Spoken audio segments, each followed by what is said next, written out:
நான் உங்க லைஃப்ல வேணான்னு நீங்க ஸ்ட்ராங்கா இருக்கீங்கல்ல, உங்க லைஃப் அஃபெக்ட் ஆயிடக்கூடாதுங்கிறதுக்காக நான் அவ்வளவு கேர்ஃபுல்லா இருந்தேன். யோசிச்சு பாருங்க, எங்கேயாச்சும் ஏதாச்சும் ஒரு இடத்துலயாச்சும் உங்களை நான் அம்மானு கூப்பிடுப்படா, உங்களை அம்மானு கூப்பிடணும்னு அவ்வளவு ஆசை. உங்க ஃபேமிலி சந்தோஷமா இருக்கணுங்கிறதுக்காக நான் இங்க யாருமே இல்லாம வாழ்ந்துட்டு இருக்கேன்.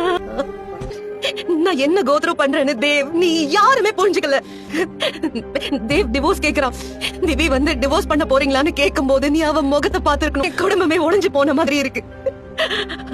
அதை எப்படி சரி பண்ணணும்னு எனக்கு தெரியல. இப்ப என்ன பண்ணணும்னு சொல்றீங்க? நீ இங்க இருந்து போயிடு. நான் உன்னை கெஞ்சி கேட்டுக்கிறேன் ரீனா, நீ இங்க இருந்து போயிடு. எப்படி சித்தவி மேல பாசம் வச்சிருக்கணும் அந்த அளவுக்கு உன் மேலயும் பாசம் இருக்கு. நீ என் பொண்ணுன்னு தெரிஞ்சதும் நான் எப்படி திவ்ய கொஞ்சம் வேணும் அதே மாதிரி உன்னையும் கொஞ்சணும்னு ஆசைப்பட்டேன். நான் எப்படி சிதுக்கு ஊட்டி விடுவேனோ அதே மாதிரி உனக்கு ஊட்டி விடணும்னு ஆசைப்பட்டேன். உன்னை என் மடியில படுக்க வச்சு தூங்க வைக்கணும்னு ஆசைப்பட்டேன். ஆனா ஒரு பயம் எனக்கு உன்கிட்ட நெருங்கி வரதுக்கு. I'm sorry Reena, I'm sorry, எல்லாத்துக்குமே ஐம் சாரி. உங்ககிட்ட ஒன்றே கேட்கணும். நீ என்ன கேட்க வரேன்னு எனக்கு தெரியும். உங்க அப்பா யாருன்னு தானே. அப்பா யாருன்னு உனக்கு தெரியாம இருக்கிறது நல்லதுதான். ஒண்ணு மட்டும் நான் சொல்றேன், நீ ஒரு அழகான காதலுக்கு தான் பிறந்த. எனக்கு இது எதுவுமே வேண்டாம்.